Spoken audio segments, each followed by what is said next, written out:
Bonjour à toutes et tous, merci d'être là ce matin. Ce matin, donc, on accueille Vincent Mignereau, qui est chercheur indépendant et essayiste, qui s'est intéressé dans son parcours aux questions de l'existence en général et des relations entre l'être humain et son milieu, et comment l'être humain s'affranchit de la régularisation naturelle. Et puis aujourd'hui, cette conférence sera spécifiquement sur les formes d'engagement politique, comment l'écologie politique nous a jusqu'ici conduit à un échec, et puis quelles pistes pour élaborer, repartir à zéro, des nouvelles formes d'engagement politique face à l'effondrement. Merci Vincent, je te laisse donc tout de suite la parole. Merci beaucoup pour cette présentation, merci pour l'invitation à débattre autour des nouvelles formes de politique que nous pouvons engager ou investir désormais. C'est une question extrêmement sensible. Je vais commencer par le constat. Rien n'a marché jusqu'à aujourd'hui. Rien n'a marché jusqu'à aujourd'hui, à plus forte raison que si on demande à la planète ce qu'elle pense de nos actions envers elle jusqu'à présent, elle aurait tendance à répondre que plus on a fait de l'écologie, plus on l'a détruite. Voilà, en préambule, je rentre dans le sujet directement. Effectivement, depuis que la notion même de protection de l'environnement est apparue dans le débat, au cours de la deuxième moitié du XXe siècle essentiellement, même si la question des limites était déjà présente, en tout cas chez les élites et les politiques, dès le 18e, 19e, on se posait la question de savoir si on allait avoir assez de forêts, en fait, en Europe en particulier, pour à la fois fabriquer des flottes maritimes et tout simplement se chauffer ou cuisiner. Donc les forêts étaient déjà une question au cours du 18e, 19e, mais c'est une question qui a été oubliée finalement dès le 20e, où à partir du moment où on a pu aller couper les forêts ailleurs qu'en Europe, l'Europe a arrêté de se poser la question des limites de ses forêts quand elle a pu aller couper les forêts amazoniennes en particulier, ou africaines, ou en Inde, en Chine, bref. La question des limites n'est absolument pas nouvelle, mais la question de la possibilité pour l'humanité d'avoir une action protectrice du milieu, quelle que soit la stratégie, on pourra parler de développement durable, ça c'est une question qui est quasiment née au cours de la deuxième moitié du XXe siècle. Et ce qui m'interroge, ce qu'on va développer aujourd'hui, c'est que c'est une question qui est née en même temps que la plus grande période d'accélération de développement de l'humanité, les 30 Glorieuses, et jusqu'à aujourd'hui, même si le taux de croissance globale a ralenti un petit peu depuis les années 90. Donc c'est cette concomitance entre l'idée qu'on pourrait protéger l'environnement et en même temps la factualité que plus on a eu l'idée de protéger l'environnement, plus on l'a détruit, c'est ça qu'on va traiter aujourd'hui. Alors je vais revenir sur le fondamental des fondamentaux, c'est l'énergie. L'énergie, c'est, je résume, l'énergie c'est ce qui permet. Personne n'a de définition précise de la matière énergie, de l'entité énergie, de ce qu'est l'énergie en tant que substance. On ne rentre pas dans des considérations métaphysiques, mais en fait l'énergie, personne ne sait ce que c'est. L'énergie, on ne peut savoir ce que c'est que par défaut, on sait juste que c'est une mesure de la quantité de transformation possible. Et donc, une transformation, c'est un changement d'état, c'est tout ce qui bouge, tout ce qui est en mouvement autour de vous, ne le peut ou ne l'a pu que grâce à un moment donné, à une capture d'énergie, à une dissipation d'énergie dans le milieu. Ça veut dire que vous ne mangez pas pour rien, vous mangez pour la raison qui est celle d'animer vos cellules, animer les molécules, les protéines dans votre corps, animer les réactions chimiques qui font que vous pouvez continuer à vivre chaque jour, à penser, continuer à vous mouvoir, continuer à chercher de l'alimentation pour continuer à pouvoir vous alimenter chaque jour. Sans apport énergétique, rien ne bougerait dans l'univers et même dans vos cellules.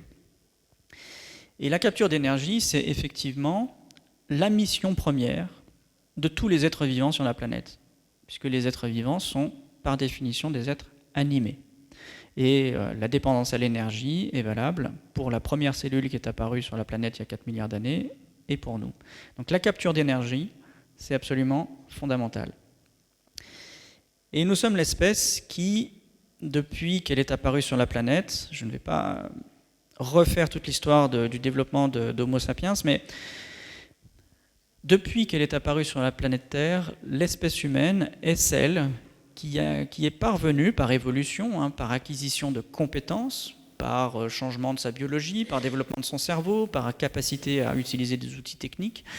C'est cette espèce qui est parvenue à assurer, mieux que d'autres espèces dans les écosystèmes où elle était, elle est parvenue à assurer mieux que les autres espèces sa propre appropriation en énergie, en particulier évidemment par l'alimentation. Et alors, ce que ça a produit depuis que nous sommes apparus, c'est qu'à chaque fois que nous avons capturé mieux de l'énergie, en chassant mieux en particulier évidemment, ou en cueillant plus que les autres espèces autour de nous, eh bien nous avons appauvri les écosystèmes autour de nous. Cet appauvrissement des écosystèmes, à l'échelle locale, l'anthropologie dit que c'est l'ensemble du genre Homo qui a commencé à l'échelle locale à impacter le milieu. Donc ça veut dire 2 à 3 millions d'années. L'espèce humaine sapiens, celle dont nous faisons partie, existe depuis 300 000 ans et on sait qu'elle a accéléré progressivement ce processus d'impact du milieu. Ça veut dire que les grands organismes autour des communautés humaines disparaissaient ou étaient moins nombreux, en particulier les prédateurs, puisque l'humain chassait, repoussait les prédateurs pour son bénéfice propre.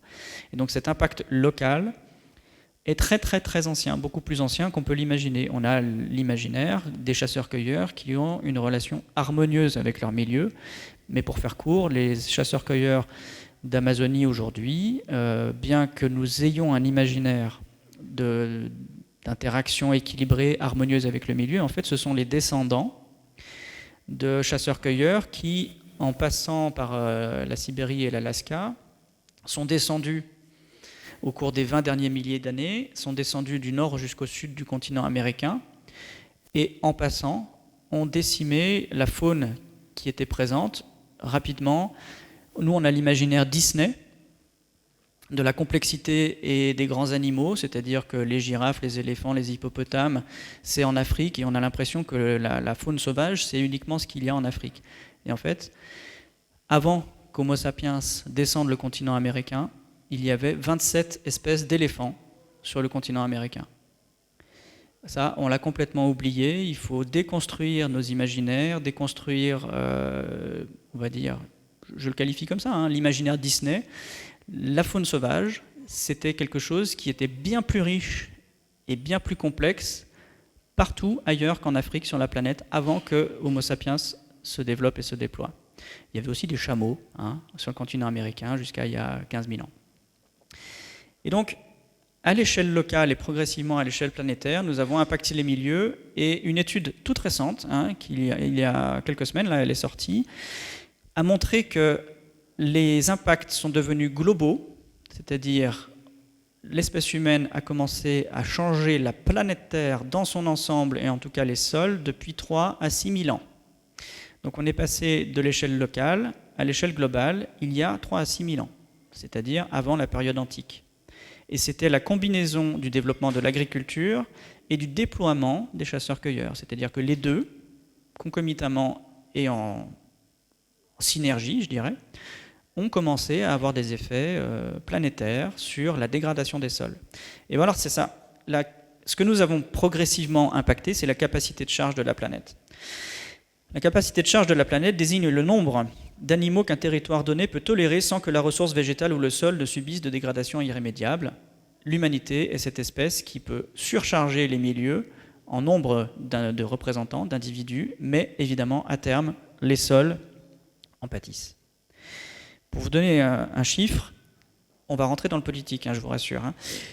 Pour vous donner un chiffre, les chimpanzés ont besoin d'interactions par individu sur à peu près 20 km² pour assurer leur subsistance. Les êtres humains, chasseurs-cueilleurs, ont besoin de parcourir une surface qui est de l'ordre de 1300 km², c'est-à-dire un carré de 36 km par 36 km. Pourquoi ? Parce que nous avons des organismes extrêmement consommateurs d'énergie, donc nous avons besoin de beaucoup prendre d'énergie dans le milieu, mais comme nous prenons beaucoup d'énergie, beaucoup de proies, beaucoup de ressources végétales, eh bien, comme nous en prenons beaucoup, nous abîmons très vite localement, donc il faut aller sur une très grande surface pour ne pas détériorer trop rapidement. Et donc vous voyez que 1300 km², imaginez-vous qui circulez tous en voiture, moi en train très régulièrement, imaginez-vous que vous deviez parcourir un carré de 36 km par 36 toute l'année pour vous nourrir. Ça commence déjà à déconstruire les imaginaires. Et alors, nous avons bien sûr cru, au sens de croître, en termes de richesse, depuis que nous avons impacté nos milieux. Mais je vais vous donner quelques éléments démographiques. La première fois où nous avons levé ce qui s'appelle un cliquet malthusien, c'est-à-dire que nous avons dépassé la limite de capacité de charge de notre milieu. La première fois où c'était vraiment notable, c'est il y a à peu près 40 000 ans, lorsque nous sommes passés des outils déjà très élaborés qui permettaient de chasser à distance, comme l'épieu. Donc l'épieu, c'est un grand bout de bois très droit, avec une pointe souvent taillée et renforcée par combustion. Et les pieux ont lancé un bout de bois très lourd, assez massif, et ça atteignait les proies. Mais les pieux, en fait, avaient une distance de lancement qui était relativement courte. Donc il fallait être relativement proche de la proie. Et nous avons, à partir de 40 000 ans, 35 000 ans, développé les outils à propulseurs, donc des saguets beaucoup plus légères, mais qui étaient lancés beaucoup plus loin par un autre bout de bois qu'on assemble. On tenait les deux dans ce sens-là, et le propulseur permettait de lancer beaucoup plus loin un projectile plus léger, mais du coup qui permettait de moins s'exposer à un risque de réaction de l'animal qu'on chassait, et du coup moins s'exposer physiquement. Et le gain énergétique, on a capturé plus d'énergie, a fait passer la population des chasseurs-cueilleurs. Alors je fais court, je prends l'exemple de 2 outils, mais nous avons développé beaucoup d'outils. Le harpon à cette époque-là, donc le harpon, une flèche avec des dents qui fait que la proie est plus blessée, etc. Donc cette révolution technique de la fin du Paléolithique supérieur a fait que la population humaine sur toute la planète, pas encore sur le continent américain, mais sur tous les autres continents, est passée de 1 million à 5-6 millions. Vous voyez une très forte accélération et très stable jusqu'à il y a 10 000 ans. 10 000 ans, progressivement, nouvelle révolution, celle de l'agriculture. Pas du jour au lendemain, mais pendant plusieurs milliers d'années. Nous avons capturé plus d'énergie grâce à la déforestation. Nous remplaçons une forêt avec toute sa complexité biologique par des monocultures qui permettent de capturer plus d'énergie. Et la population augmente progressivement entre moins 10 000 et moins 2000 ans, donc à la fin de la période antique. Et nous étions 200 millions en l'an 1, donc il y a 2000 ans au début de notre ère dite moderne. Vous voyez cette très forte accélération qui est encore due à la capture d'énergie. Autre cliquet malthusien que nous avons fini par lever, c'est la limite du développement de l'agriculture sur toute la planète. Je vous parlais tout à l'heure de la déforestation. Au XVIIe, XVIIIe, XIXe, les inquiétudes étaient très grandes sur la capacité à maintenir l'alimentation possible, parce qu'on voyait bien que l'agriculture n'allait pas se développer comme ça à l'infini sur toute la planète, en augmentant les rendements sans limite.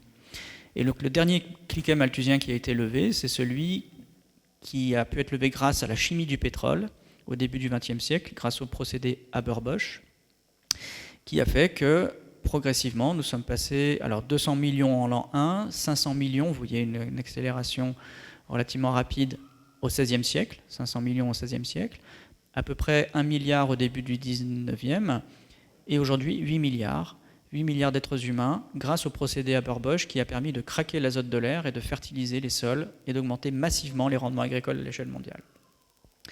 Tout ça pour dire que toutes les questions politiques que nous allons devoir traiter sont toutes liées, plus ou moins directement, mais en tout cas dans mon exposé ça le sera, toutes plus ou moins liées au fait que si nous sommes à la fois riches et nombreux, c'est parce que nous avons des techniques qui nous permettent de capturer l'énergie dans le milieu. Et vous allez voir que cette chaîne de causalité, à la fois permet le politique et contraint le politique, c'est ce que nous allons voir. Et effectivement, l'énergie, c'est à la fois ce qui permet énormément de choses, mais c'est aussi l'énergie plus les propriétés thermodynamiques du réel, c'est aussi ce qui nous contraint. Alors la première chose qui nous contraint, ce sont les limites physiques. Un exemple tout simple, je vais vous proposer des choses à expérimenter chez vous pour vous approprier l'objet des interactions de l'humain avec son milieu. La première chose que vous pouvez faire chez vous, c'est d'essayer de manger plus de choses que ce que vos placards contiennent dans votre cuisine. Vous n'allez pas y arriver. Quand vos boîtes de céréales sont vides, quand la réserve de pâtes est vide, quand il n'y a plus de sucre, vous ne pouvez plus faire de gâteau, vous ne pouvez plus faire à manger. quand les réserves sont vides, les réserves sont vides. Nous, on a, pour remplir nos placards, des supermarchés qui vont s'alimenter dans des usines, qui vont s'alimenter chez les agriculteurs, qui permettent la chaîne de causalité et les transformations qui font que vous avez la possibilité de remplir vos placards. Mais nous vidons les sols, je vous ai dit, la capacité de charge, l'agriculture vide les sols de la matière organique qu'ils contiennent. De la même façon, c'est la même chose, de la même façon que lorsque vous videz votre placard, au bout d'un moment, il n'y a plus à manger dans votre placard. En fait, on a l'impression que l'agriculture, c'est quelque chose de renouvelable et qui pourra se développer à l'infini, mais en fait, les Mayas eux-mêmes, et en fait toutes les sociétés agricoles dans l'histoire, ont toujours été exposés au fait que cultiver sur un sol, c'est extraire de la matière organique qui finit directement ou indirectement dans les rivières et dans les océans. À chaque fois qu'une agriculture se développe, on vide le sol du carbone, de l'hydrogène, de l'oxygène, de l'azote, du phosphore et du phosphate, et du potassium, pardon. C'est le principe même de l'agriculture. On sait, ça a été mesuré, que les premières sociétés agricoles, je pense à une étude sur les Mayas, eh bien, vidaient les sols de leur carbone. Donc au bout d'un moment, les rendements sont extrêmement bons dans les premiers temps de l'agriculture, et puis au bout d'un moment, ils sont de moins en moins grands. C'est pour cette raison que très longtemps, on a fait de l'agriculture rotative, on a changé de place, ou de la jachère, c'est-à-dire qu'on laisse les sols se régénérer avec des végétaux qui ne sont pas alimentaires, et du coup les sols se rechargent en matière organique. Mais l'agriculture intrinsèquement vide les sols. Je reviens au cliquet malthusien que nous avons levé au XXe siècle. S'il n'y avait pas la capacité d'aller, grâce à de l'énergie, grâce au gaz en particulier, craquer l'azote de l'air, nous ne pourrions pas remettre de l'azote dans les sols. Cet azote finirait strictement dans les océans. Donc voilà, c'est une première contrainte. Ce qui nous permet d'être 8 milliards sur la planète et riches est fondé sur une extraction de ressources, même dans ce que notre imaginaire conçoit être une ressource renouvelable. L'agriculture n'est pas une ressource renouvelable. J'ai parlé de l'azote de l'air. On ne pourra plus craquer l'azote de l'air quand on n'aura plus de gaz et de pétrole. Je vais vous parler d'une autre ressource, le phosphore. Le phosphore, c'est fondamental, c'est une brique élémentaire de l'ADN. Donc il n'y a pas un être vivant sur la planète qui n'ait pas besoin de phosphore. C'est pareil pour nous. Si on n'ingère pas du phosphore, nous ne pouvons pas réparer nos cellules qui se détraquent avec le temps. Le phosphore, si on ne respecte pas les cycles naturels, il finit, comme je le disais, dans les océans. Et le phosphore, en fait, puisque je vous ai dit que l'agriculture était juste vider les sols de leur matière organique, le phosphore, nous le réimportons artificiellement avec des engrais. Et la source de phosphore, ce sont des mines à l'échelle mondiale. Les principales mines sont un peu sur tout. Enfin, il y a des mines un petit peu partout sur les continents, mais la principale, celle qui contient 80% de la réserve en phosphore pour toute la planète, elle est au Maroc. Et les tensions géopolitiques sont déjà très grandes autour de cette ressource. Cette ressource est limitée pour deux raisons. Si nous n'avons plus le pétrole pour prendre la ressource à cet endroit-là et la distribuer sur toute la planète pour la remettre dans les champs, elle va rester au Maroc. Et les agriculteurs de l'Amérique du Sud n'auront plus de phosphore pour compenser la perte de phosphore de leurs champs. Deuxième chose, c'est une mine. Et une mine, comme toutes les mines, au bout d'un moment, il n'y en a plus. Il n'y a plus de choses à extraire de la mine. Et le pic d'extraction du phosphore est estimé à la période 2030-2040. Je ne développe pas plus. Ce que nous pensons être des choses renouvelables et illimitées est fondamentalement limité pour des raisons physiques.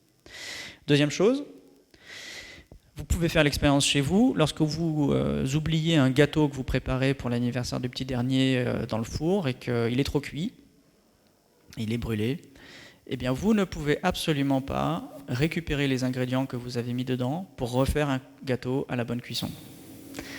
Ça s'appelle le principe d'irréversibilité. C'est un principe thermodynamique fondamental. Lorsque vous avez fait une transformation dans le réel avec une ressource d'énergie, une ressource énergétique, là en l'occurrence c'est la chaleur, vous avez transformé des éléments, vous les avez mariés entre eux, ça va l'écho, il y a un petit écho bizarre, je ne sais pas. Eh bien lorsqu'une transformation est faite, vous ne pouvez pas revenir en arrière, c'est le principe d'irréversibilité. Alors on a l'illusion parfois qu'on peut revenir en arrière parce qu'on a beaucoup d'énergie à disposition. C'est une illusion, sur le plan physique en fait, toute transformation est irréversible. Donc le gâteau, c'est c'est exactement ce qui se passe quand on brûle trop un gâteau, c'est exactement ce qui se passe quand on détruit un écosystème.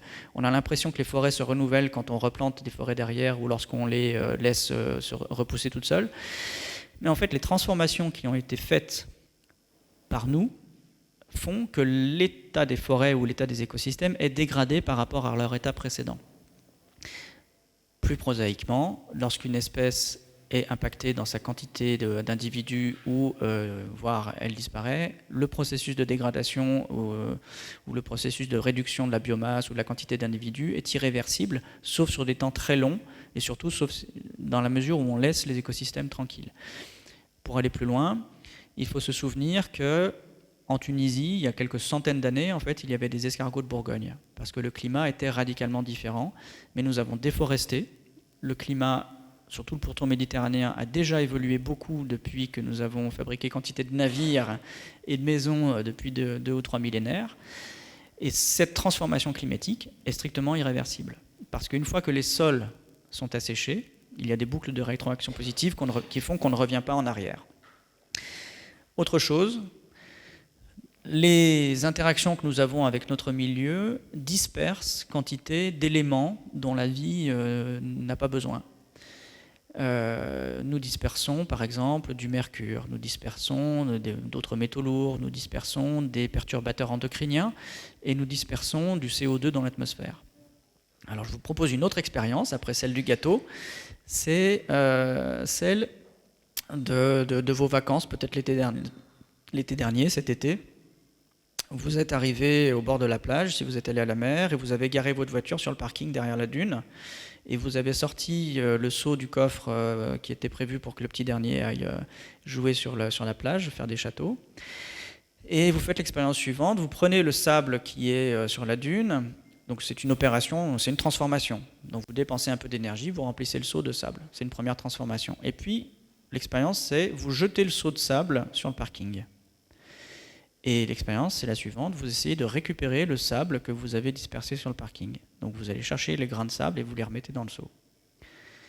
Et vous allez voir que cette expérience-là va vous prendre un temps considérable, infiniment plus long que celui de remplir le seau, que vous n'allez absolument jamais récupérer tous les grains de sable, et que, de plus, si vous comparez la quantité d'énergie qu'il vous a fallu pour remplir le seau par rapport à celle qu'il vous faudra pour récupérer tous les grains de sable, en fait, la deuxième quantité d'énergie est infiniment plus grande. En plus qu'elle se déroule sur un temps beaucoup plus long. Et ça s'appelle le principe d'entropie. Une fois qu'on a fait une transformation, le principe d'irréversibilité opère, et une fois qu'on a dispersé des éléments dans le réel, ces éléments-là ne peuvent pas être rassemblés à la source initiale sans une dépense d'énergie beaucoup plus grande. Mais en fait, physiquement, c'est même interdit. On ne pourra jamais retourner à l'état initial. Donc, quand vous entendez une industrie qui vous dit on va fabriquer des machines à récupérer le CO2 dans l'atmosphère, la réponse c'est ça ne marchera pas. Ça ne marchera pas pour des raisons physiques. Les molécules de CO2 dans l'atmosphère sont dispersées, elles sont très éloignées de leur source initiale qui était concentrée dans les nappes de pétrole, dans les nappes de charbon, etc., dans les filons de charbon. Et on est passé d'un système très concentré à un système très dispersé. Nous ne pourrons jamais récupérer tout ce que nous avons dispersé. Même chose pour les perturbateurs endocriniens et tout ce qui est hostile à l'équilibre du vivant et à notre propre équilibre. Vous avez compris que j'essaie de cadrer ce qui est de l'ordre du possible et ce qui est de l'ordre de l'impossible dans le cadre du politique. Le politique, je ne vais pas le traiter dans le sens politicien du terme ou partisan, je m'en fiche un peu pour l'objet de notre discussion aujourd'hui. Je m'intéresse aux politiques en tant que proposition pour l'organisation de la vie humaine. On dit le politique, c'est l'organisation de la cité. Donc moi, je m'intéresse aux politiques en tant qu'il va falloir trouver des choses à faire pertinentes dans le cadre d'une humanité qui se confronte à des limites physiques et à des perturbations du milieu. Et je veux réinscrire ce politique dans ce qui est possible et ce qui n'est pas possible. Voilà. Il y a des choses dans notre rapport au milieu qui sont à tout jamais des choses impossibles. Entendu ? La définition d'un effondrement, c'est quoi ? Alors, Je vous ai parlé de ces chasseurs-cueilleurs qui, depuis très longtemps, ont impacté leur milieu. Il est sûr que des sociétés ou des communautés de chasseurs-cueilleurs se sont confrontées à des limites. Lorsqu'elles ont trop chassé, eh bien, elles ont parfois vécu des famines. De façon fortuite, leur milieu a pu subir un changement climatique ou alors un pathogène a pu circuler entre individus dans leur communauté. À chaque fois, les communautés de chasseurs-cueilleurs, autant que nous aujourd'hui, doivent gérer, assurer l'alimentation, la santé et la sécurité, les trois fondamentaux. Et aujourd'hui, effectivement, puisque c'est le thème de la rencontre des alternatives, il est possible, il est même sûr que des communautés de chasseurs-cueilleurs se sont effondrées. Mais on ne sait pas trop ce que ça veut dire finalement un effondrement. Il y a plein de définitions de l'effondrement, et moi, celle qui en est donnée régulièrement, cet imaginaire de tout s'effondre rapidement, d'une façon définitive, unilatérale, en quelques mois ou quelques semaines, sans qu'il soit possible de maîtriser quoi que ce soit, je pense que ça a pu se produire. Mais c'est un imaginaire qui ne correspond pas à la réalité des multiples formes de transition, de déclin ou effectivement d'effondrement qu'ont pu traverser différentes sociétés. Et c'est pour ça que je veux décliner ce concept et l'adapter au possible pour qu'on continue à réfléchir à du politique. Alors pour moi, un effondrement, c'est, quelle que soit l'organisation humaine considérée, je refais une parenthèse, je pense que les effondrements, c'est aussi, on l'a dit, ce que peuvent traverser n'importe quelle communauté d'êtres vivants. Je l'ai dit, hein, le fait que les systèmes changent, c'est intrinsèquement parce que les systèmes précédents n'existent plus. Si la planète Terre a connu les dinosaures, c'est parce que les systèmes de cyanobactéries qui étaient présents initialement il y a 4 milliards d'années ont évolué peu à peu, et chaque fois qu'un organisme plus complexe a pris la place dans les écosystèmes, il a éliminé ou complété les écosystèmes précédents, et c'est une succession de disparitions qui a fait que la complexité a pu augmenter. Typiquement, lorsque les fleurs sont apparues, il n'y a pas si longtemps que ça dans l'évolution, lorsque les fleurs sont apparues, elles ont pris la place dans les écosystèmes de quantités de végétaux qui ne se reproduisaient pas de cette façon-là. Donc, les effondrements, c'est la norme en fait dans l'évolution du vivant. S'il n'y avait pas eu l'effondrement des dinosaures ou effectivement des reptiles qui dominaient les écosystèmes, pour des raisons fortuites, de météores, etc., les mammifères dont nous sommes n'auraient pas pris la place dans les écosystèmes. Donc les effondrements, c'est un peu la norme dans le vivant, ou les disparitions, les extinctions. Donc il faut comprendre que c'est quelque chose qui est banal finalement, qui est même, je vais dire un mot un peu plus délicat, qui est même nécessaire dans l'évolution, en ce sens que si les systèmes précédents ne disparaissent pas, il n'y a pas d'évolution possible. Vous comprenez ? Alors un effondrement, qu'est-ce que c'est ? Quelle que soit l'organisation humaine considérée, puisque nous nous intéressons à nous sommes un petit peu anthropocentrés, n'est-ce pas ? C'est le retour plus ou moins global et rapide des contraintes de la régulation par les lois naturelles sur les critères de l'alimentation, de la santé et de la sécurité. Donc que ce soit des êtres vivants ou nous, lorsqu'il y a une contrainte extérieure qui vient empêcher une espèce de s'alimenter, d'assurer sa sécurité ou le bon fonctionnement de son corps, si elle perd la maîtrise sur ces trois paramètres-là, cette espèce-là s'effondre. Alors c'est intéressant parce que ça veut dire qu'on peut s'exposer, par exemple, à un déclin d'approvisionnement énergétique, mais sans que nécessairement nous perdions la maîtrise sur l'alimentation, la sécurité et la santé. Un effondrement, c'est quand il y a, selon moi, perte de maîtrise. On ne peut plus garantir à son prochain qu'il va pouvoir se nourrir. Mais en revanche, une société qui s'adapte à une contrainte va peut-être pouvoir malgré tout assurer la survie de ce qu'elle représente ou de son patrimoine génétique ou de sa culture. Je prends un exemple. Entre l'an 700 et l'an 1000, les Mayas se sont, selon notre critère à nous, selon notre point de vue du XXIe siècle, se sont effondrés. Mais en fait, c'est quelque chose de beaucoup plus complexe que ce que notre imaginaire projette. En fait, les Mayas ont subi plusieurs paramètres contraignants. Alors, ils ont saturé leurs terres agricoles, ils n'ont plus pu assurer l'irrigation pour des raisons climatiques, il y a eu des conflits politiques, il y a eu même, apparemment, une étude récente montre qu'il y a eu des incendies et que les grandes cités ont été volontairement incendiées, mises à sac par d'autres communautés qui étaient hostiles au pouvoir des Mayas, etc. Mais d'une part, entre l'an 700 à peu près et l'an 1000, il s'est passé 3 siècles de déconstruction progressive. Donc nous, on a l'impression que c'est un effondrement. Mais en fait, c'est plutôt une forme de déclin, de déconstruction de la complexité pour atterrir à un autre niveau, à une autre forme d'organisation.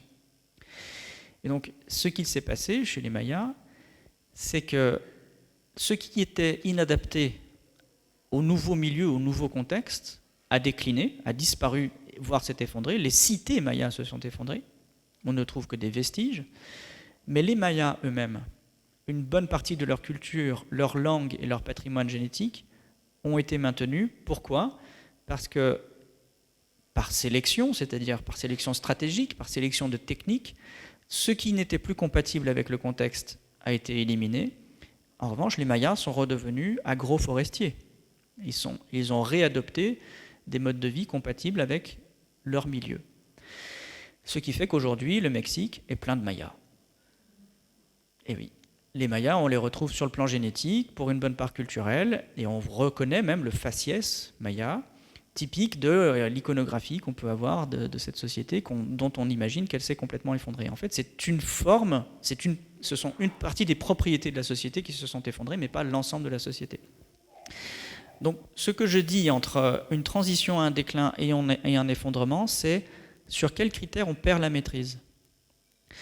Si les Mayas ont pu, au cours de 300 années, garder la maîtrise sur l'alimentation et finalement continuer à vivre, même s'ils étaient à des niveaux de richesse bien moins élevés que précédemment, mais en fait, des choses se sont effondrées et pas d'autres. Donc l'effondrement, c'est la perte de maîtrise et, je l'ai dit, c'est le retour plus ou moins rapide des contraintes de la régulation par les lois naturelles. Je reviens sur ce que j'exposais au départ. Les humains, depuis au moins 300 000 ans, sont cette espèce qui repousse les contraintes extérieures, à l'extérieur de leur système d'organisation. Ils repoussent les contraintes de la famine, l'alimentation, ils repoussent les contraintes des pathogènes. Depuis que nous sommes des humains, c'est-à-dire bien avant la civilisation, nous cherchons dans notre milieu des molécules qui nous soignent. Les soins sont très anciens, les chasseurs-cueilleurs soignaient leurs dents, plus ou moins, ils avaient des antalgiques qu'ils pouvaient trouver dans les plantes qu'ils consommaient, etc. Donc le soin est quelque chose qui a permis de repousser les contraintes de la régulation par les pathogènes ou par les maladies. Et puis pour la sécurité, eh bien, les chasseurs-cueilleurs aussi avaient des armes et ils repoussaient les attaques des prédateurs et les attaques des autres communautés. Donc les humains sont cette espèce qui sont capables de repousser les contraintes de la régulation par les lois naturelles. Qu'est-ce que c'est les lois naturelles ? Et là, on rentre dans le vif du sujet du politique. Je vous demande votre attention parce que quand je vais rappeler les paramètres des lois de la nature, vous allez immédiatement entendre quelque chose qui est de l'ordre du retour de ces paramètres-là dans l'organisation politique contemporaine. Les 3 paramètres qui font que la vie se régule et s'auto-organise depuis 4000 ans sont ceux-ci. Le premier, c'est l'autoritarisme. Pourquoi ? Parce qu'un être vivant, quel qu'il soit, y compris la première cyanobactérie il y a 4 milliards d'années, si elle peut assurer son alimentation, sa physiologie, son organisme, sa santé, entre guillemets, et sa sécurité, elle vit, cette cellule, sinon elle disparaît. La vie, on le sait depuis Darwin, depuis la sélection naturelle, depuis qu'on a une vue, on va dire, qui n'est plus naïve sur l'évolution, la vie, c'est binaire. Si vous êtes capable de vous adapter, vous vivez, si vous ne l'êtes pas, vous êtes mort. Et c'est autoritaire. Malheureusement, Alors malheureusement, je ne vais pas dire ça, mais j'ai parlé tout à l'heure de l'imaginaire Disney qui nous a façonné des récits hyper sympathiques sur la nature, sur notre milieu naturel qui est tellement bienveillant, tellement accueillant, tellement fantasmagorique, tellement auquel il faudrait se reconnecter parfois. Et bien en fait, ce qui fait que la vie est si complexe aujourd'hui, c'est aussi ce caractère autoritaire qui fait que vous avez vu sur les plages ces tortues qui sortent vaillamment des œufs qui sont enfouis sous le sable et qui doivent traverser 30 mètres de plage pour arriver jusqu'à l'eau. Ce qui est autoritaire là, pour ces toutes petites tortues qui ne demandent qu'à vivre et à aller conquérir les océans, ce sont les oiseaux qui vont les cueillir sur la plage. Vous imaginez ça? C'est totalement autoritaire. Il n'y a pas le choix.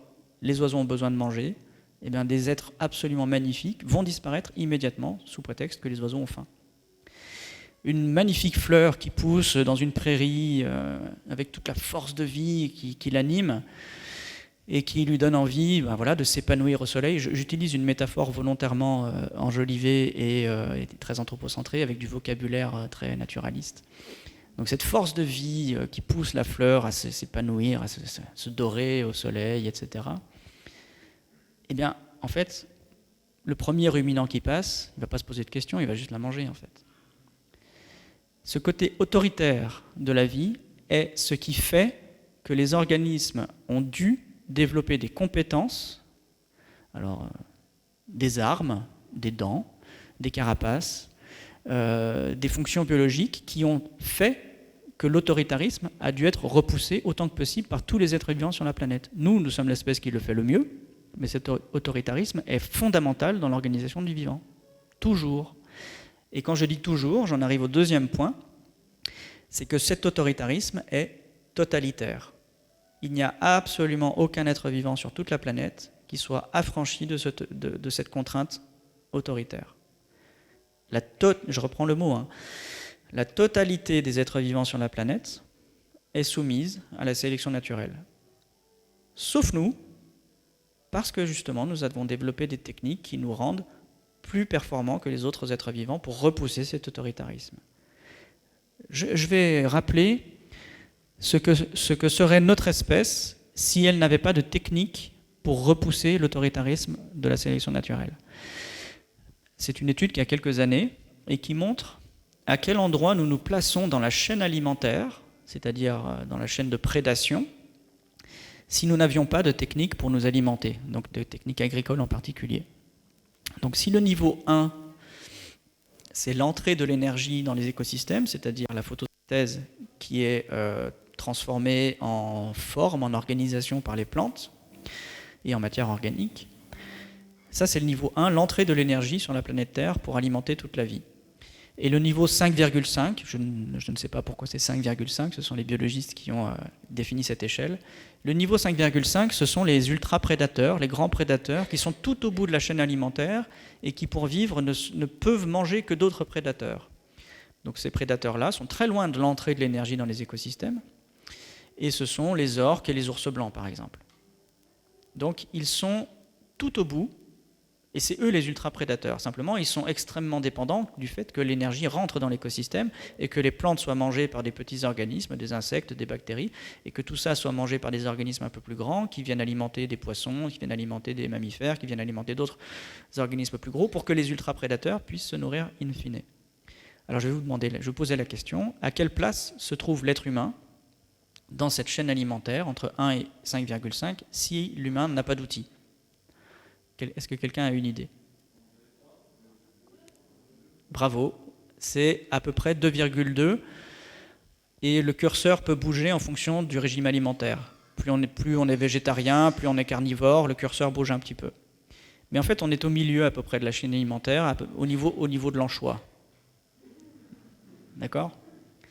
C'est pour vous dire à quel point, si nous n'avons pas de technique, nous sommes aussi une espèce parfaitement régulée dans son organisation et dans sa quantité d'individus qui la représentent. Deuxième point, quelle est la quantité d'individus humains que les écosystèmes arrivent à supporter sans les techniques? On sait à peu près que c'est quelques dizaines de milliers ou quelques centaines de milliers au grand maximum, historiquement, avant justement le déploiement des techniques dont je vous ai parlé de chasse qui permettent de repousser les contraintes de l'autorité de la sélection naturelle. Donc voilà ce qu'est l'espèce humaine sans les techniques qui ont fait que nous sommes 8 milliards aujourd'hui sur la planète. Voilà, donc les 3 paramètres dont je vous ai parlé, c'est l'autoritarisme, l'arbitraire et le totalitarisme. Est-ce que ça ne vous fait pas écho dans un contexte où ce que nous constatons sur le plan économique, c'est que nous avons de moins en moins de moyens d'assurer le niveau de vie le plus acceptable et parfois le niveau de vie minimum pour le plus grand nombre d'êtres humains sur la planète Terre.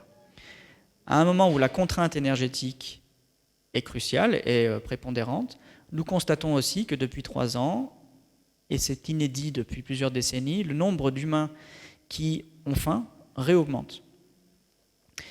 Nous constatons aussi que peut-être, probablement, le grand déclin de la violence vécue par tous les humains sur la planète Terre. Alors, déjà, je vais me permettre d'ajouter une donnée sur la déconstruction des imaginaires. L'humanité, au début du XXIe siècle, n'a jamais été autant en paix et n'a jamais aussi peu vécu de violence de toute son histoire depuis plusieurs dizaines de milliers d'années. Donc ça, c'est quelque chose que les médias n'ont pas vraiment rappelé ou diffusé, mais on a l'impression que tout est très violent, tout est hyper stressant dans notre quotidien. En fait, il n'y a jamais eu aussi peu de morts pour des raisons violentes pour l'humanité de toute son histoire. Ça ne veut pas dire que localement, il n'y a pas des guerres et des conflits et du terrorisme, c'est évident, mais statistiquement, on n'a jamais été autant en paix avec aussi peu de violence subie. Donc, ces grands paramètres-là, nous voyons bien que peut-être ils sont remis en cause pour des raisons de contraintes globales et d'affaiblissement de notre capacité à repousser les principes d'organisation de la vie. Et donc, la question qui s'ouvre, c'est dans quelle mesure le politique tel qu'il se réécrit aujourd'hui ne vient pas rappeler qu'en fait, ce qui va se dérouler au cours du siècle prochain, c'est peut-être une forme de régulation sur tous les paramètres, sur des critères autoritaires, arbitraires et totalitaires. D'accord ? Pourquoi je tiens absolument à faire ce diagnostic-là ? Parce qu'il ne faut pas que ça se fasse selon ces paramètres-là. Ce n'est pas seulement pour des raisons morales, c'est que si la sélection naturelle se réinvite chez nous de façon brutale, directe, sans maîtrise, nous allons voir réapparaître extrêmement rapidement une forme d'arbitraire qui désignera telle ou telle population qui devra mourir en premier. Et nous savons ce que ça donne sur le plan historique. Des historiens travaillent la question de savoir dans quelle mesure le début du XXIe siècle et les 2 grandes guerres que nous avons vécues n'était pas lié, justement, je le disais tout à l'heure, au fait que, alors, en particulier en Allemagne, la question de la fin de l'augmentation des rendements agricoles à l'époque posait la question de la possibilité d'alimenter une grande population. Et en Allemagne, en fait, le stress agricole était très grand au début du XXe siècle.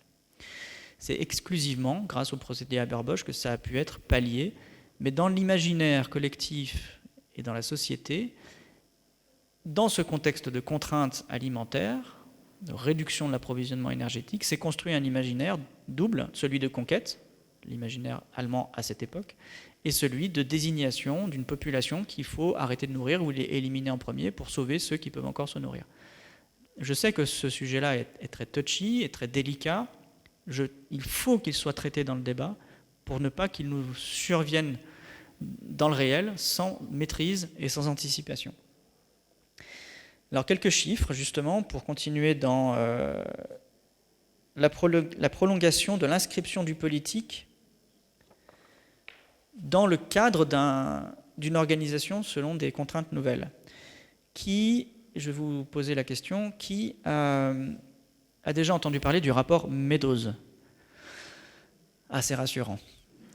Alors pour l'anecdote, le rapport Meadows a été commandé par un ensemble d'intellectuels, de philanthropes, d'industriels en 1970. Il a été commandé au Massachusetts Institute of Technology et ils ont posé la question suivante à des ingénieurs. quelle est la possibilité ou quelles sont les voies de développement de l'humanité à partir d'aujourd'hui et dans le futur en fonction des paramètres principaux qui sont les suivants: les ressources, bien sûr, le PIB, la production industrielle, la pollution, la productivité agricole et la démographie.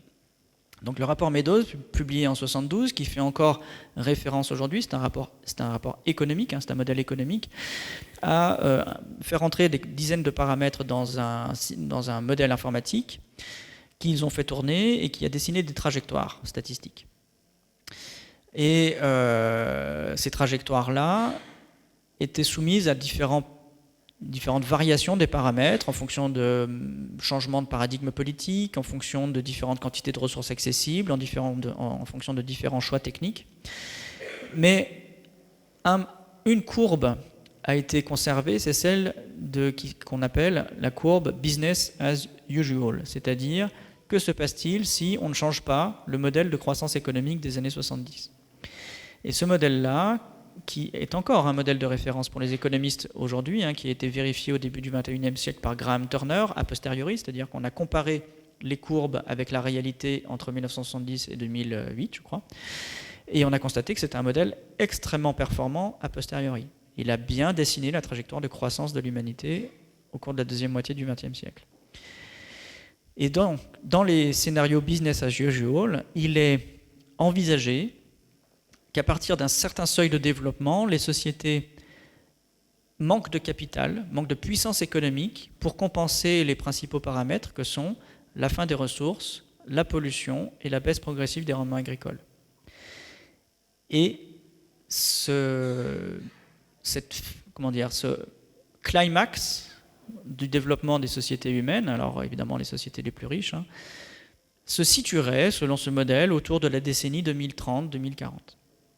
Moi, ce qui m'intéresse, alors évidemment, là, on se questionne sur la possibilité d'un effondrement. Je vous ai dit tout à l'heure qu'il y a 1000 choses et des trajectoires possibles entre un déclin, une transition et un effondrement. Donc le politique va devoir s'engager dans sa responsabilité, c'est-à-dire qu'est-ce qu'on va pouvoir encore maîtriser pour ne pas tomber en effondrement, mais plutôt favoriser un déclin maîtrisé ou une transition.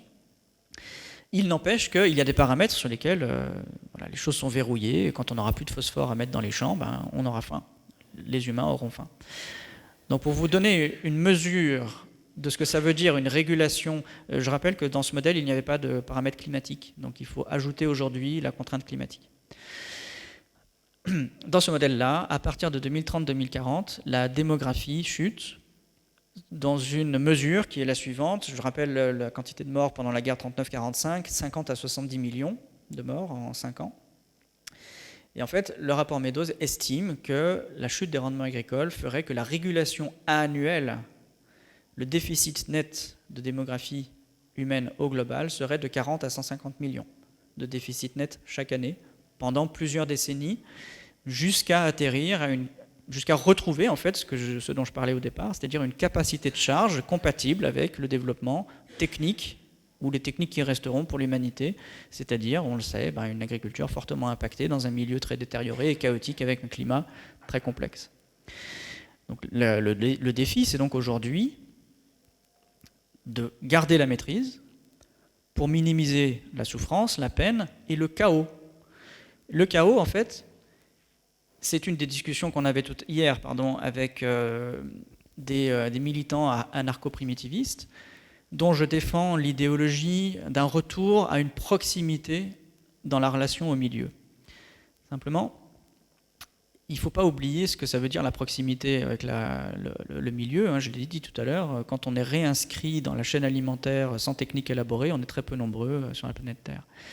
Et en fait, il faut penser aussi que, je dis ça parce que souvent les militants ou les activistes de l'écologie radicale, en dehors de l'idéal que je peux défendre d'un retour à une inscription équilibrée au milieu, pensent ou défendent qu'il faut faire tomber la civilisation le plus rapidement possible. Et en fait, si le critère est le fait que nous devons absolument garder la maîtrise, potentiellement faire tomber la civilisation, ça pourra avoir 2 aiguillages funestes. D'une part, le premier, c'est qu'elle va se défendre, la civilisation, et elle le fait déjà.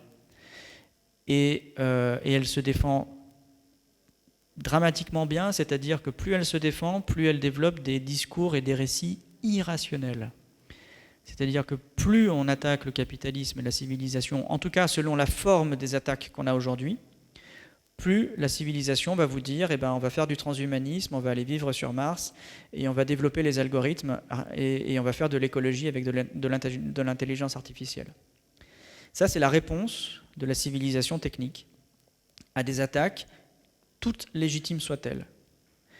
Donc, le premier point politique, puisqu'il faut réfléchir à un activisme pour demain, c'est de bien considérer qu'en fait, que quand on attaque quelque chose, quoi que ce soit, ça se défend.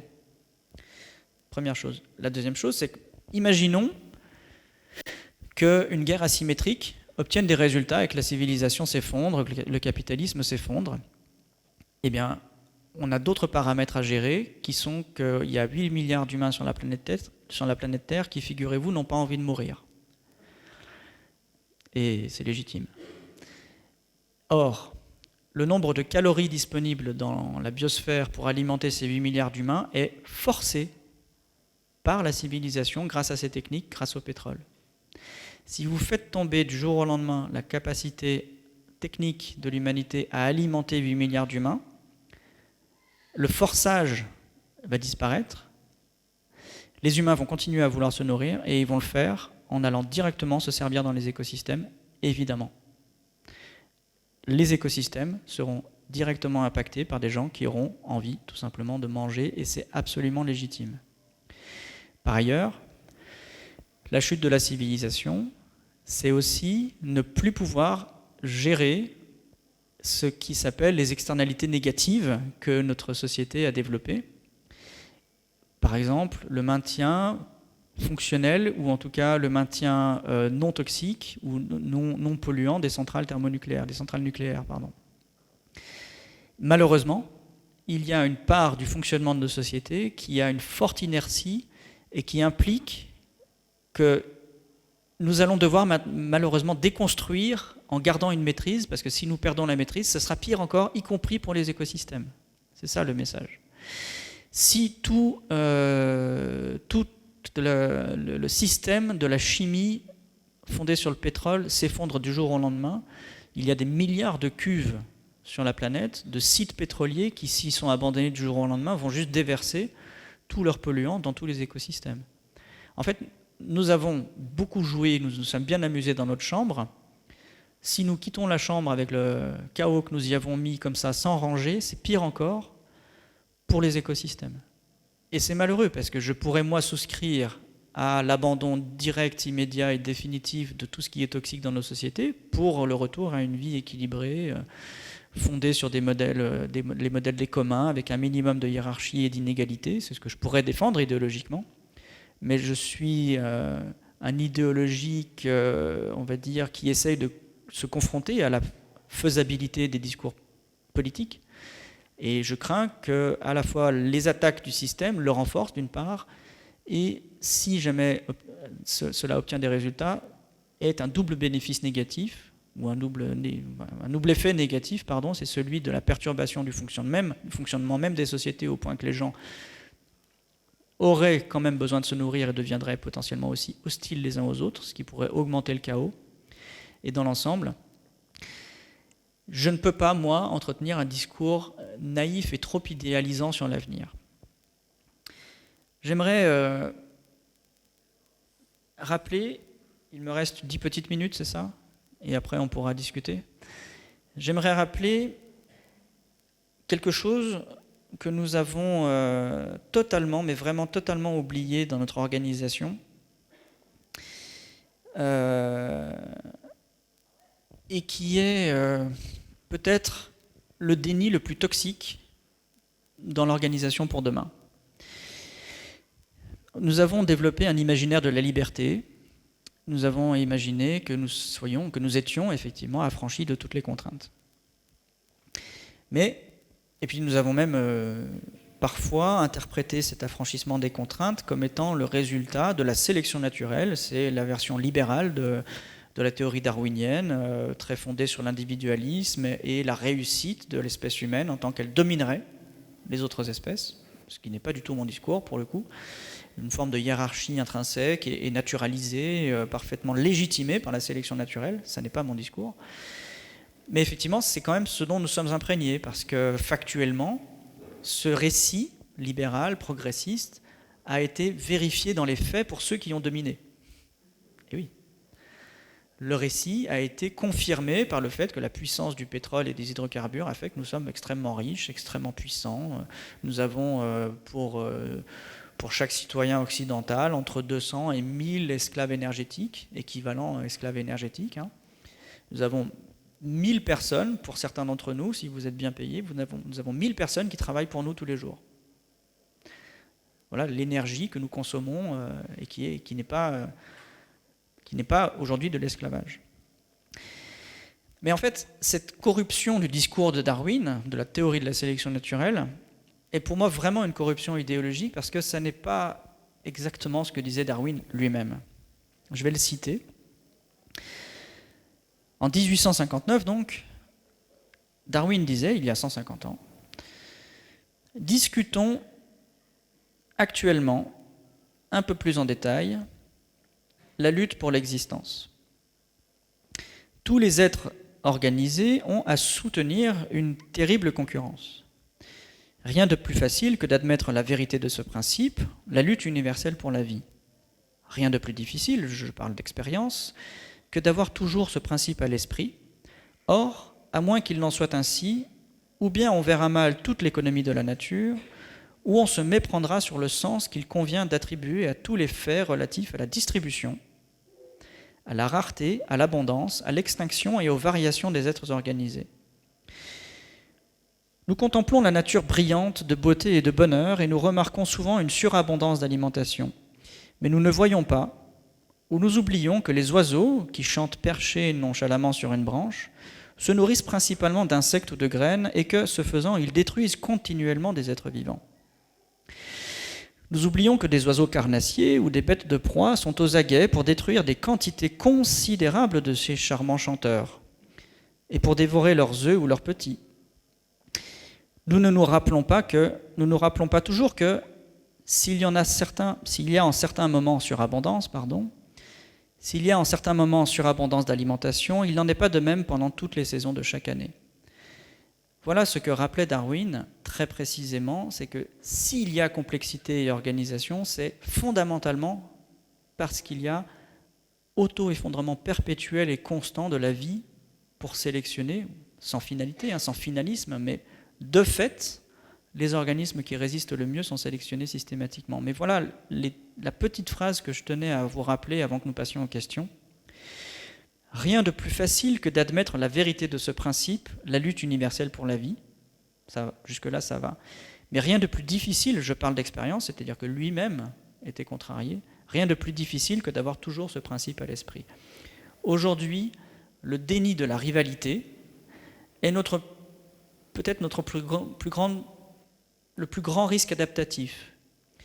Si nous abordons le risque d'effondrement en considérant que nous sommes encore aujourd'hui aussi tout-puissants que nous l'avons été au cours du XXe siècle, nous n'allons pas comprendre pourquoi, lorsque la COP21, par exemple, a été signée, l'accord de Paris, si nous oublions la rivalité entre les pays, entre les communautés, entre les industries, entre les puissances économiques, si nous oublions que la rivalité est fondatrice de l'organisation de toute communauté vivante, nous ne comprenons pas pourquoi la COP21 n'est honorée par aucun pays, strictement. Et lorsqu'un pays se réfère à la COP21, c'est pas pour l'honorer, c'est pour la quitter. C'est pour quitter les accords de Paris. Pourquoi ? Je m'arrêterai là et on pourra développer pendant les questions. Parce qu'effectivement, chaque pays, chaque communauté est faite de quantités d'humains qui ont pour objectif premier de réduire leurs angoisses existentielles, d'assurer la survie de leurs petits, de leurs enfants, de leurs familles, d'assurer leur sécurité, et que toute l'organisation de chaque pays est fondée sur une capture d'énergie. Il se trouve que 80% de cette capture d'énergie est fondée sur les hydrocarbures qui polluent l'atmosphère. Le premier pays qui décide de réduire son approvisionnement énergétique, pour des raisons vertueuses à long terme, selon les accords de Paris, se met aussi en péril sur le plan économique, et aucun pays ne souhaite le faire en premier, à cause de la rivalité et la pression de la compétition. Je vous remercie, je suis disponible pour vos questions.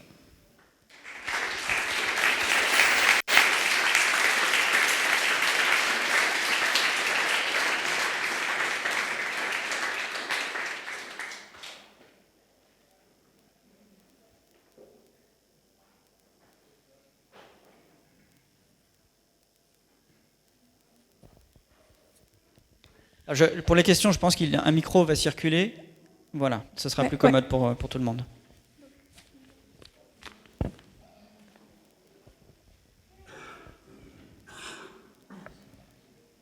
Voilà, merci pour votre intervention et puis pour votre sens critique très, très pointu. Moi, j'avais quelques questions, juste peut-être quelques... Par rapport au début, vous parliez des chasseurs-cueilleurs, et puis j'aurais voulu savoir quelles étaient vos références. Parce que moi, j'ai un autre imaginaire, en fait, justement, plutôt celui de peuples vivant en harmonie, puis qu'on peut encore voir actuellement sur Terre, vivant vraiment dans les limites de leur écosystème. Aussi, j'avais une réserve par rapport à ce que vous disiez de l'agriculture en cycle plutôt ouvert et de perte. Et moi, je constate que dans la permaculture, on arrive à avoir des cycles fermés. Donc voilà, c'était une autre réserve. Et puis la dernière, peut-être, c'était à cet imaginaire que vous avez par rapport à la concurrence, l'arbitraire, le totalitarisme, l'autoritarisme, qui pour moi est une façon de voir les choses, plutôt voir les choses, le verre à moitié vide, alors que moi j'ai tendance à le voir à moitié plein, notamment grâce à James Lovelock, la théorie Gaïa, la symbiose, la coopération, peut-être Lynn Margulis aussi. Donc voilà. Merci. Merci parce que vous pointez directement tous les points critiques et les points sensibles de mon développement. Alors mes références, je vais répondre simplement, c'est l'anthropologie. C'est-à-dire l'anthropologie scientifique qui essaye de comprendre factuellement. Alors je vais vous donner un exemple. La dérégulation de l'exploitation des ressources, ça n'est même pas quelque chose qui est propre à l'humain. C'est-à-dire que si j'intègre les chasseurs-cueilleurs dans le principe de dérégulation de l'appropriation des ressources, c'est que, non, il est sûr sur le plan anthropologique qu'ils le faisaient aussi, il est sûr sur le plan anthropologique qu'ils avaient même des stratégies pour rester en deçà de la capacité de charge, c'est-à-dire respecter l'empreinte écologique, un maximum. Là, mes références, c'est Clastres, Salins, les anthropologues anarchistes. Il est sûr que ça, c'est possible, mais le paramètre, c'est pas décider de rester en deçà de la capacité de charge et donc rester en harmonie, c'est est-on plus ou moins soumis à la pression de la compétition. Et donc les chasseurs-cueilleurs, pendant 99% de l'histoire de l'humanité, ont su rester effectivement dans des capacités de charge respectueuses, ça ne veut pas dire grand-chose, mais en tout cas raisonnables par rapport à la capacité à se nourrir dans leur milieu. Mais c'était systématiquement dans des circonstances où la pression de la compétition ne nécessitait pas de développement de techniques destructrices. Je vais même aller dans votre sens. L'anthropologie dit bien, et j'y souscris, je suis d'accord avec ça, que les communautés de chasseurs-cueilleurs avaient des politiques, justement c'est le sujet, de contrition et d'empêchement de l'accumulation, d'empêchement de la destruction du milieu, d'empêchement de la hiérarchisation du pouvoir, de la centralisation du pouvoir. Donc les cultures étaient aussi construites selon le modèle de la conservation. Et c'est ce qui a fait sans doute que 99% de l'histoire de l'humanité est fondée sur des rapports à peu près harmonieux avec le milieu. Mais je suis obligé de comprendre comment nous sommes passés de chasseurs-cueilleurs à nous, et je suis obligé de comprendre que lorsque nous disons les chasseurs-cueilleurs ont su faire quelque chose et rester en harmonie avec leur milieu, en fait c'est une projection de notre imaginaire qui dit il y a eu une décision centralisée qui a été projetée sur le monde et on a fait ça. En fait, les chasseurs-cueilleurs ne fonctionnaient pas dans ce sens-là. Les chasseurs-cueilleurs, ce qu'ils faisaient toujours, c'est causalement questionner le réel pour demander au réel ce qu'il était possible de faire et ensuite s'inscrire dans ce que le réel leur permettait de faire. Et dans ce cheminement causal-là, on respecte les possibles qui sont présents. Nous sommes des individus, des cultures qui disons, nous avons envie de quelque chose, nous avons les moyens de faire ce quelque chose et nous allons le faire, peu importe ce que le réel nous répondra, de toute façon on va dominer le réel. Et donc il ne faut pas projeter sur les communautés de chasseurs-cueilleurs notre imaginaire, nous, autocentré. Eux ne se sentaient pas autocentrés. Premier point. Et deuxième point, tout aussi hétérocentrés vivaient-ils, c'est-à-dire questionnant toujours le réel pour s'adapter, ils n'en étaient pas moins soumis aux pressions de guerre, de faim ou de pathogènes. Et il se trouve qu'à chaque fois, ils ont répondu par une augmentation de la pression technique qu'ils avaient sur leur milieu. Je vais illustrer ça avec ce qui se passe chez des petits macaques qui vivent en Thaïlande aujourd'hui. Et ces petits macaques, ils subissent, comme tous les êtres vivants sur la planète Terre, une pression sur l'alimentation, et ils développent une technique, ils utilisent des cailloux aussi pour casser des coquillages. Eh bien, il se trouve, eux aussi, que s'ils ne sont pas régulés, ils vont casser trop de coquillages, ce qui va réduire progressivement la taille des coquillages et la quantité des coquillages, et ils vont aussi s'exposer à un risque d'effondrement. Donc, ce que je dis bien là, ce n'est pas un naturalisme projeté en disant il y a la civilisation toxique et les chasseurs-cueilleurs merveilleux. Je dis il y a un processus d'acquisition de capacité à déréguler l'exploitation du milieu qui a été aussi vécu par les chasseurs-cueilleurs eux-mêmes. Deuxième point, la perma, j'attends les preuves. C'est-à-dire que pour l'instant, tout ce que j'observe, ce sont des conceptualisations peu vérifiées par le réel et qui sont encore, pour l'instant, très largement perfusées par le réel tout autour. C'est-à-dire que factuellement, il n'y a pas de communauté perma-autonome. Nulle part sur la planète aujourd'hui, il n'y a pas de communautés en fait, qui sont indépendantes de quelque apport que ce soit sur le plan de la santé, de l'alimentation et de la sécurité par le système extérieur. Et le bouclage sur les ressources en carbone, hydrogène, oxygène, azote, phosphore et phosphate, pour l'instant, dans ce que j'en observe, sur le long terme, il est toujours un petit peu artificiel. Et je ne demande qu'à y croire. Dernier point sur la permaculture, même si ça devait fonctionner, et je le souhaite, c'est extrêmement intense en travail. Donc il faudrait, alors je vais vous rappeler, la dernière fois que la France, je suis français, a vécu une agriculture très peu mécanisée par rapport à aujourd'hui, et en tout cas sans tracteur, c'était à peu près en 1789, lors de la Révolution. Et aujourd'hui, il y a 3%, moins de 3% d'agriculteurs en France, et la population des agriculteurs en 1789, c'était 70%. Donc, ok, nous allons devoir réformer la totalité de l'agriculture, viser un système perma aussi bouclé que possible, évidemment. Il faudra penser politiquement qu'il faudra que 70% de la population, ou X%, 30, 40, ça dépend des modèles, des études, retourne travailler au champ. Dernier point, votre question est très très importante sur la coopération et l'entraide. Nous avons cet imaginaire que, justement, toujours un imaginaire naturaliste, que l'entraide et la coopération, c'est bien, puisque la vie ne fait que ça depuis 4 milliards d'années. Et en fait, c'est un imaginaire qui, pour moi, est fondé sur le même déni de réalité que l'économie néoclassique, celle qui est encore enseignée aujourd'hui dans les écoles d'économie.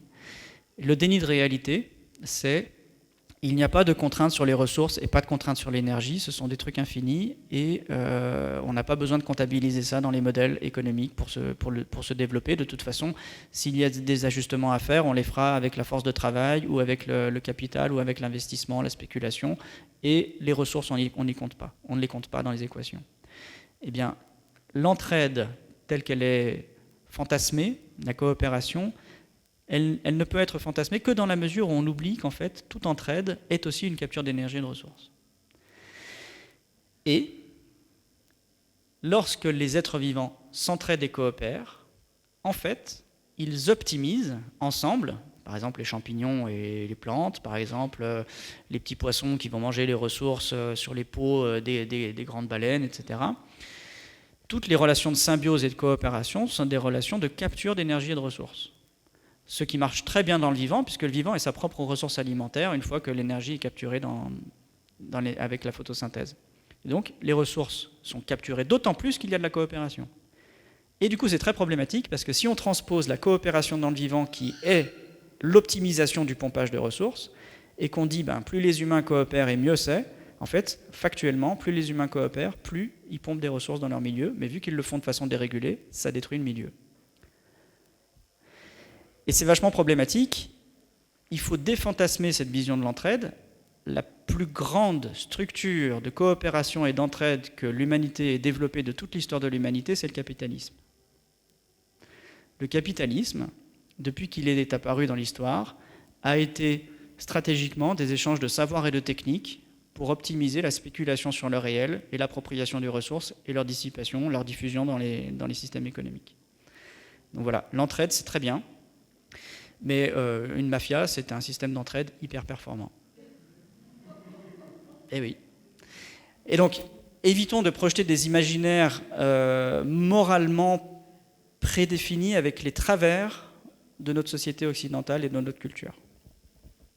Merci beaucoup. Est-ce qu'il y a d'autres interventions ou questions dans le public ? Ouais, d'accord. Merci. Je voulais juste faire un petit commentaire et puis ensuite passer sur un autre sujet mais qui est en lien avec ce que vous avez dit. Peut-être pour vous mettre un peu d'accord pour la permaculture justement sur est-ce que c'est vraiment quelque chose qui peut amener à nos fins, qui est vraiment complexe, ça fait vraiment un cycle. Si c'est pas forcément un cycle, c'est au moins je pense un très bon outil pour faire une transition. Et puis si on voit la chose d'une manière défaitiste, ça peut au moins nous préparer à faire à l'extinction de notre espèce de manière un peu plus digne. Je pense que ce qu'on est en train de faire maintenant. Donc je pense qu'il ne faut pas lâcher la permaculture. J'ai pas dit ça et oui. Aucun voilà, problème. Dans le sens où c'est déjà le moins pire des systèmes en fait, qu'on peut trouver actuellement. Après il y en a d'autres, mais en tout cas c'est un des moins pires. Pour parler en fait du système économique, moi dans toutes les réflexions que j'ai pu faire, en fait, notamment dans le cadre de mes études, je suis ingénieur en environnement à l'école d'ingé à Yverdon. Pour moi, à chaque fois je retombais sur la conclusion que le système économique actuel est complètement naze en fait, si je peux dire ça comme ça. Si on prend par exemple, on a de l'argent qui est basé en fait sur absolument rien. C'est-à-dire la valeur de l'argent peut fluctuer un peu n'importe comment, on va dire. Et l'argent en fait ne représente rien, par exemple, contrairement... Comment je vais tourner ça, pardon. C'est pas du tout ancré dans les limites de l'écosystème et de la Terre, en fait. Et moi, j'imaginerais plutôt, en fait, une économie, donc une valeur monétaire qui serait basée sur, par exemple, un bilan carbone des biens de consommation. Si on applique ça directement, par exemple, on compare deux tomates, une tomate qui vient d'Espagne ou d'autres, et une tomate suisse locale. Avec un système économique actuel, les gens vont juste prendre la moins chère. On ne va pas se poser de questions parce que c'est c'est l'argent en fait qui régit en fait leur consommation. Et il y a peut-être, il y a peut-être des personnes qui sont conscientes de la chose et qui vont d'elles-mêmes choisir la tomate la plus chère mais la plus écologique parce qu'ils ont pris conscience de certaines choses. Voilà, mais ils vont perdre du confort. Mais si on applique une économie qui serait basée sur le bilan carbone du cycle de vie des biens de consommation, eh bien automatiquement les gens ils vont pas se poser de questions, ils vont préférer prendre les tomates suisses et locales dont les limites de la disponibilité des biens, plutôt que de dépenser leur salaire à acheter des choses qui viennent de l'étranger. Donc je vais avoir votre avis sur ce modèle économique, est-ce qu'il serait viable et qu'est-ce qu'il faudrait faire pour passer de l'un à l'autre. Merci. Merci beaucoup. Alors, c'est encore des questions fondamentales et je vais répéter que je n'ai pas condamné la permaculture en tant qu'objet à explorer tout. Il faut tout explorer. J'ai tendance, moi, à d'abord chercher où sont les limites pour éviter les impasses. Donc j'ai un peu tendance à dire, pour l'instant, il faut faire de la permaculture, essayer de ne pas fantasmer sur un monde qui fonctionnera sur la permaculture, je n'y crois pas tellement. Par contre, se réapproprier ce que ça veut dire que de travailler déjà. Parce que travailler dans un bureau, c'est pas vraiment travailler en fait, si on regarde l'histoire de l'humanité, ou en tout cas la force qu'il faut déployer pour capturer l'énergie, ou les risques qu'on prend. Alors, parenthèse, effectivement, chez les chasseurs-cueilleurs, on travaillait très peu, quelques heures par jour, et on avait de l'alimentation en surabondance dans les écosystèmes équilibrés. Simplement, je le répète, les risques n'étaient pas forcément dans ces milieux-là sur l'alimentation, mais c'était sur se faire mordre par un serpent ou tomber sur un pathogène quelconque. Donc il y avait d'autres facteurs qui régulaient la population, bref. Donc la quantité de travail, c'est pas un très bon indicateur. Malgré tout, par rapport à nous, être agriculteur, c'est juste un truc qu'on n'imagine pas en termes de difficulté. Et donc je suis assez proche de beaucoup de personnes qui s'investissent dans la perma ou dans une transition d'autonomie. J'appelle dans mes ouvrages super-héros ceux qui font des transitions agricoles qui durent plus de 2 ans ou 3 ans. Parce que c'est vraiment très difficile. Très bien, donc il n'y en a pas beaucoup. Je suis un lecteur de l'anthropologie anarchiste, vous l'aurez compris, et je pense que c'est une des portes d'entrée pour comprendre la situation où on en est, les plus fertiles, parce que l'esprit critique est souvent mené par des personnes absolument brillantes et qui vont pointer là où il y a des failles et des défaillances, mais aussi ce sont à mon sens les anarchistes qui comprennent le mieux comment les systèmes fonctionnent, puisque leur ambition c'est de les déconstruire. Donc ils ont une façon de comprendre les systèmes qui est vraiment extrêmement intéressante. Et je vais rappeler à quoi sert une société fondée sur l'agriculture en citant James C. Scott, qui est un anthropologue américain, qui a écrit notamment Homo domesticus. Et il dit la chose suivante: les céréales, du fait de leur valeur plus élevée par unité de volume et de poids, par rapport à presque tous les éléments, ainsi que de leur relative facilité de stockage, étaient une culture idéale tant du point de vue de l'impôt que de la subsistance. On pouvait les décortiquer au dernier moment, elles constituaient une ration parfaite pour les ouvriers et les esclaves, et était le produit le plus adéquat à payer un tribut, alimenter troupes et garnisons, combattre une pénurie ou une famine, ou bien nourrir une ville tout en résistant à un siège. C'est donc une analyse faite par un anthropologue anarchiste qui essaye de comprendre ce qui a fait qu'au bout d'un moment, les chasseurs-cueilleurs ont été dominés, c'est le mot, par des sociétés agricoles. Et en fait, il y avait une raison, c'est que dans la rivalité, puisqu'il faut se rappeler que nous sommes soumis à la pression de la compétition qui oblige à des conflits, à des rivalités, dans la rivalité, les sociétés agricoles, progressivement, sont celles qui ont permis de lever de la valeur, d'extraire de la valeur de la production pour créer des compétences et sous-traiter des choses qui étaient chez les chasseurs-cueilleurs traitées par un petit peu tout le monde, c'est-à-dire la sécurité, tout le monde devait savoir assurer sa sécurité, et en fait, chez les sociétés agricoles, on a juste payé des personnes pour ne faire que ça. On a fait des armées, progressivement. Et lorsque les chasseurs-cueilleurs se sont confrontés à des sociétés qui avaient des armées, en fait, ils n'avaient plus la capacité rivale. Et c'est en partie, selon Scott lui-même, ce qui a fait que les chasseurs-cueilleurs ont décliné dans leur emprise sur leur milieu et qui ont fait qu'ils ont reculé dans les forêts et puis ils ont fini par disparaître pour l'essentiel. Je crois qu'un intervenant hier disait qu'il n'y avait que 42 communautés de peuples dits premiers aujourd'hui sur la planète. Donc, la question de la valeur extraite depuis le milieu et ce à quoi elle sert dans la société est extrêmement important et rejoint la deuxième partie de votre question. Vous dites, si on pouvait changer les indicateurs ou les paramètres ou les critères qui permettent aux gens de consommer, on aurait des résultats différents. Spontanément, les gens achèteraient une tomate locale. Sauf que, pour plein de raisons, la pression agricole que nous avons fait, que nous mettons en place sur les écosystèmes, l'ensemble de la société dépend de cette pression-là pour des paramètres fondamentaux et en particulier la défense. Nous vivons tellement en paix que nous avons oublié que si la tomate est pas chère, c'est aussi parce qu'il nous faut payer une armée in fine. En passant, c'est aussi pour que des gens qui n'ont pas beaucoup de moyens puissent acheter des tomates. Vous avez vu en France que la révolte des Gilets jaunes a été motivée par une taxe sur l'essence, initialement, avec tout un tas d'autres revendications plus par la suite. Mais ces personnes-là qui font intrinsèquement partie de la société, qui étaient donc à la frange de la classe moyenne et qui craignaient le déclassement, se plaignaient juste du prix de la vie.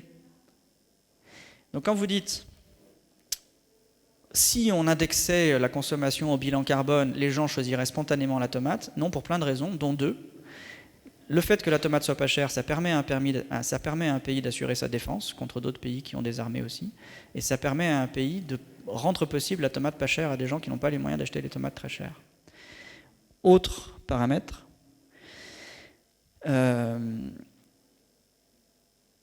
J'ai perdu le fil de ma pensée. Oui, c'est pas grave, j'ai perdu le fil de ma pensée. Voilà, l'autre paramètre que je voulais dire, c'est que dans la réforme politique que nous devons faire de nos sociétés, voilà, je voulais y venir, il ne faut pas confondre les moyens et les causes. C'est très important. Donc quand vous dites, on va arrêter de focaliser sur la monnaie qui n'a pas de valeur, l'argent qui est indexé sur une spéculation financière qui ne correspond à aucune réalité, c'est vrai, sauf que la monnaie, c'est un moyen. Alors là, du coup, je vous renvoie vers David Graeber, qui a écrit « Dette, 5000 ans d'histoire ». La monnaie, c'est pas du tout fondateur des sociétés, en fait. Et encore moins la monnaie physique. La monnaie virtuelle, ça fait des milliers d'années que ça existe. On la réinvente aujourd'hui, mais en fait, il faut bien comprendre que la monnaie, c'est un moyen. D'accord ? C'est un moyen, en particulier au départ, non pas de faire des transactions, mais d'estimer de la valeur de son interlocuteur. Donc la monnaie, c'est même pas un truc de transaction initialement. D'accord ? C'est beaucoup plus complexe que l'imaginaire qu'on en a. Voilà. Donc si on dit on va changer le moyen, ça va changer le monde. Eh bien, je ne crois pas. Parce que le moyen, c'est une réponse à une demande. Et la demande, c'est celle d'assurer l'alimentation, la santé et la sécurité. Donc si vous ne répondez pas à la demande initialement, c'est-à-dire aux angoisses des gens de pouvoir nourrir leurs enfants, vous pouvez changer comme vous voulez les moyens, vous ne changerez pas leur angoisse fondamentale. Je vais préciser ça. Il y a il y a un programme. Je suis très sentencieux et j'ai l'impression de dire que toutes les voies sont fermées et qu'il n'y a plus rien à faire, etc. C'est pas tout à fait vrai. Simplement, tout ce qu'on dit et tout ce qu'on se raconte, c'est à mon sens beaucoup fait pour ne pas voir les trois seules choses qu'il faut que nous fassions désormais sur le plan politique, qui sont les suivantes. Oublions les moyens, changer le capitalisme, changer la monnaie, changer les calculateurs, travailler avec des bilans carbone, ça c'est des moyens. 3 choses à faire. Réduire les revenus et le PIB, c'est la seule chose qui réduise l'impact environnemental. Pourquoi ? Parce que j'ai dit tout à l'heure, on crée de la richesse avec des transformations. Donc à partir du moment où la richesse arrive sur votre compte en banque, la transformation est déjà faite dans le milieu et elle est irréversible. Je l'ai dit tout à l'heure. Donc c'est trop tard. Donc si vous dites je vais changer mon comportement de consommateur sans changer mes revenus, vous ne faites que changer les modèles marketing du capitalisme. Mais vous ne changez pas le fait que le capitalisme ait déjà détruit en amont la ressource, puisque la valeur est arrivée sur votre compte en banque.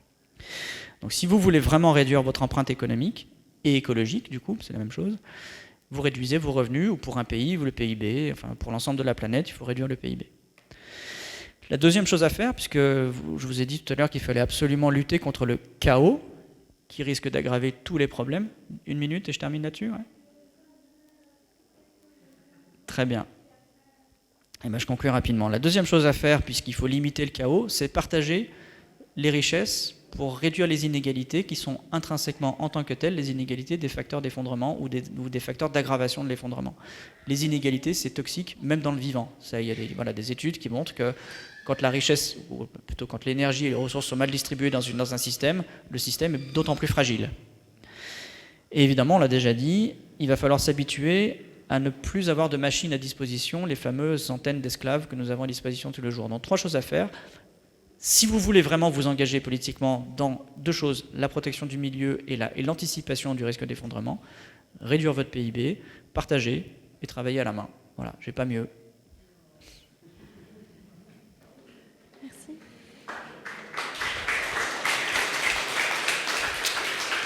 Il y a donc juste une dernière question de madame et puis ensuite on conclura cette conférence. Bonjour, Dorota Retelska. Alors en fait, vous avez dit qu'on ne pouvait peut-être pas capter le carbone de l'air. Moi je pense qu'on peut capter le carbone de l'air. Déjà les plantes le font très bien. Après il y a des solutions avec des algues, des conteneurs d'algues et il y a aussi des usines de capture de carbone qui sont développées, qui coûtent extrêmement cher actuellement, mais qui sont développées. Et comme c'est une question de vie ou de mort, on voudra le faire, on voudra investir pour capter le carbone. J'espère que ça ira juste assez vite. Et même si je pense qu'on devrait surtout réduire très vite les émissions de carbone, réduire la production de biens non nécessaires au plus vite. Et en fait, je voulais demander pourquoi exactement vous pensez qu'on ne pourra pas éviter l'effondrement? Quels sont les arguments pour l'effondrement plutôt que... Oui, alors... plutôt qu'une réaction... Dorota, je suis ravi de te rencontrer. On a déjà échangé par le passé. On discutera tout à l'heure. Je suis vraiment catégorique sur le fait que la recapture technologique du CO2, c'est une impasse, voire, et puis en plus, il y a des études qui sont très précises, si jamais on arrive à déployer à une échelle suffisante un tel système technique, sachant qu'il est dépendant d'une ressource énergétique, il est non pérenne. Et en fait, il a été montré que, étant donné qu'il va s'arrêter un jour, à partir du moment où il s'arrête, en fait, le CO2, lui, ça crée une forme d'effet rebond qui fait que le climat réexplose derrière l'arrêt de cette technologie de recapture. Je vous renverrai les études de Dorota si vous voulez. Et de toute façon, c'est un système technique, dépendant d'une ressource et d'une technologie extrêmement complexe. Et la complexité, c'est en soi le problème qu'on a.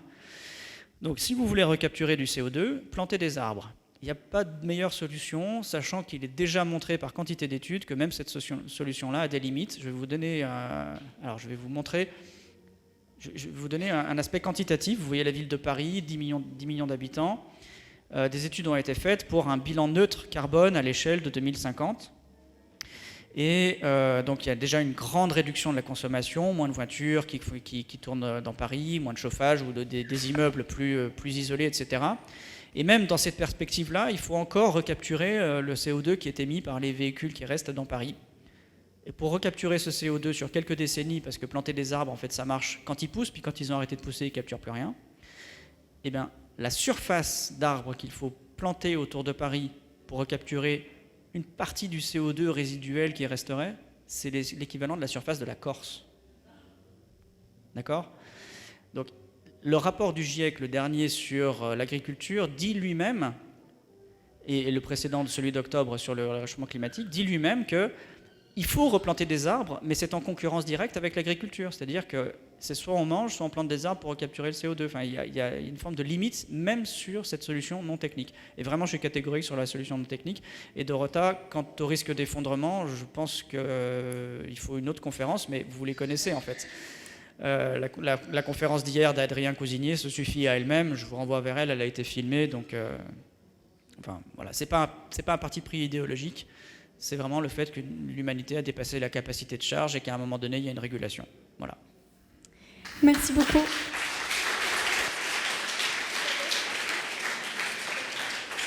Donc,